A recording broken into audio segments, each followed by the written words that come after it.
ایک بدماش نے کہا تھا، یہ ان کا مفکر ہی ہے ایک، اس نے کہا تھا مسلمانوں سے 4 چیزیں مٹا دو تو مسلمانوں کا وجود ختم ہو جائے گا۔ 4 چیزیں جب تک ان کے اندر ہیں یہ کبھی مٹ نہیں سکتے۔ وہ 4 چیزیں کون سی ہیں؟ اس نے کہا ایک قرآن، دوسرا حج، تیسرا جہاد، اور چوتھا حضور علیہ السلام سے عشق۔ یہ 4 چیزیں اگر مسلمانوں سے ختم کر دی جائیں تو ان کا وجود توڑ کے رکھ دیا جائے گا۔ یہ بکھر بھی جاتے ہیں، یہ 4 چیزیں ان کو پھر کھڑا کر دیتی۔ تو قرآن مجید غیر متبدل ایک پیغام حق ہے اور اس کی زیر زبر بھی نہیں بدل سکتی۔ یہاں چچینیا میں اور ان ریاستوں کے اندر جب قرآن مجید چھین لیا گیا اور مدارس بند کر دیے گئے، مسجدوں کو تالا لگا دیا گیا، اور جو سبزی بھی بیچتے تھے وہ سبزی بھی دیتے تھے، قرآن کی آیتیں بھی سکھاتے تھے۔ گھر کے اندر ماں جو ہے وہ کپڑے بھی سیتی تھی اور ساتھ بچے کو بیٹھ کے قرآن مجید حفظ بھی کرواتی تھی۔ تو قرآن مجید ختم نہیں ہونے والا، اور اللہ نے آج بھی، یہ امت کے عروج کا زمانہ نہیں ہے، یہ امت کے زوال کا دور ہے۔ ہر گلی میں، ہر بستی میں، ہر محلے میں حافظ قرآن ہے۔ یہ امت کے زوال کے زمانے کی کہانی ہے، اور جب امت عروج پہ ہوگی پھر کیا عالم ہوتا ہوگا۔ قرآن اس امت کی زندگی ہے، اس امت کی حیات ہے۔ لادینی قوتیں یہ سمجھتی ہیں کہ قرآن کو ان سے چھین لیا جائے۔ میں کہتا ہوں تم میں جرأت ہے تو قرآن کے چیلنج کو قبول کرو۔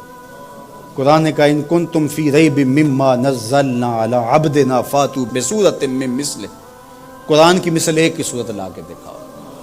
کھربوں ڈالر تم نے خرچ کیے نا، تم نے جگہ جگہ غدار خریدے ہوئے ہیں اور ان غداروں کو تم کروڑوں پیسے دیتے ہو، تو تم اتنے پیسے کیوں لگاتے ہو؟ پیدائشی عیسائی اور یہودی عرب ہیں، عربیوں نسل ہیں مختلف بلاد عرب میں، ان کو جمع کرو، اور وہ بڑے بڑے شاعر اور ادیب بھی ہیں، ان کو بلاؤ جا کے، ان کو کہو کہ یہ 3 آیتوں کی ایک صورت لکھنی ہے، ہم تمہیں اتنے کروڑ ڈالر دیں گے۔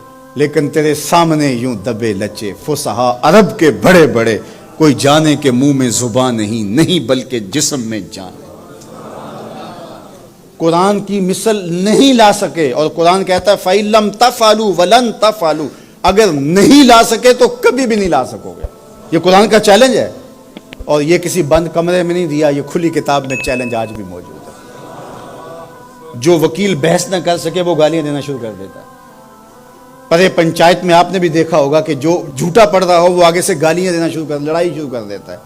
یہ جو ناروے میں واقعہ ہوا ہے، یہ جھوٹے لوگ ہیں۔ اگر تمہارے میں ہمت ہوتی، تمہارے میں دم ہوتا تو قرآن کی مثل لاؤ نا، 3 آیتیں لاؤ۔ لیکن یہ آگ لگانے کا مطلب کیا ہے؟ آگ لگانے کا مطلب کہ تم اپنی شکست تسلیم کر رہے ہو کہ ہم اس کتاب کا مقابلہ نہیں کر سکتے، اس لیے گندگی اور غلاظت پہ اتر آئے ہو اور قرآن مجید کے نسخے کو آگ لگانا جانتے ہو۔ اور میاں تم کسی نسخے کو تو آگ لگا لو گے، لیکن جو روحوں پہ لکھا ہوا ہے اس کو آگ کیسے لگاؤ گے؟ اور علماء نے کہا ہے کہ جب قرآن مجید کو کوئی آگ لگائے یا اس کو پھینک دے تو وہ لفظ پھینکتا ہے، نور اڑ جاتا ہے اس کا۔ قرآن اللہ کی کتاب ہے، اللہ اس کی حفاظت کرتا ہے۔ تو یہ بات ذہن میں رکھیے، یہ شکست خوردہ ذہن کی علامت ہے کہ یہ جو کچھ کیا گیا ہے، یہ بالکل نکھٹو قسم کے، یہ ہارے ہوئے شکست خوردہ لوگوں کا مزاج ہے کہ وہ کتاب کو آگ لگا رہے ہیں۔ میاں یہ کیا بات ہوئی؟ دنیا کی کسی بھی تہذیب میں ایسا ہوا ہے؟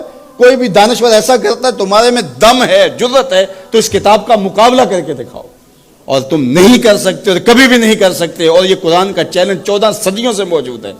بڑے بڑے اہل سخن اس زمانے میں تھے جن کے سخن کا طوطی بولتا تھا، اور جو قادر الکلام شاعر اور ادیب اور فلسفی جو ہے وہ فصحا کہلاتے تھے، لیکن قرآن کا مثل وہ بھی نہیں لا سکے۔ تم کس کھیت کی مولی ہو؟ تو قرآن کل بھی چمکتا تھا، قرآن آج بھی چمکتا ہے، اور قرآن کے اجالے اور قرآن کی روشنیاں باقی رہیں گی۔ تو صاحب یہ بات ذہن میں رکھیے کہ اس کتاب سے ہمیں زندگی ملے گی، کتاب سے کبھی بھی دور نہ ہونا۔ چاہے 2 رکوع روزانہ قرآن مجید کی تلاوت معمول زندگی بنا لو، تمہارا کوئی دن قرآن کی تلاوت کے بغیر نہ گزرے۔ قرآن دن کے اجالوں میں اور رات کی تنہائیوں میں پڑھو، قرآن کے ساتھ جڑ جاؤ۔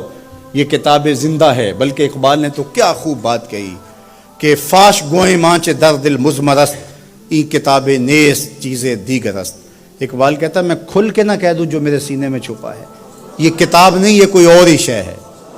یہ اللہ کی وہ لٹکتی ہوئی رسی ہے جس کا ایک سرا تمہارے ہاتھ میں ہے، دوسرا سرا اللہ کے دست قدرت میں ہے۔ اس کتاب سے جڑ جاؤ۔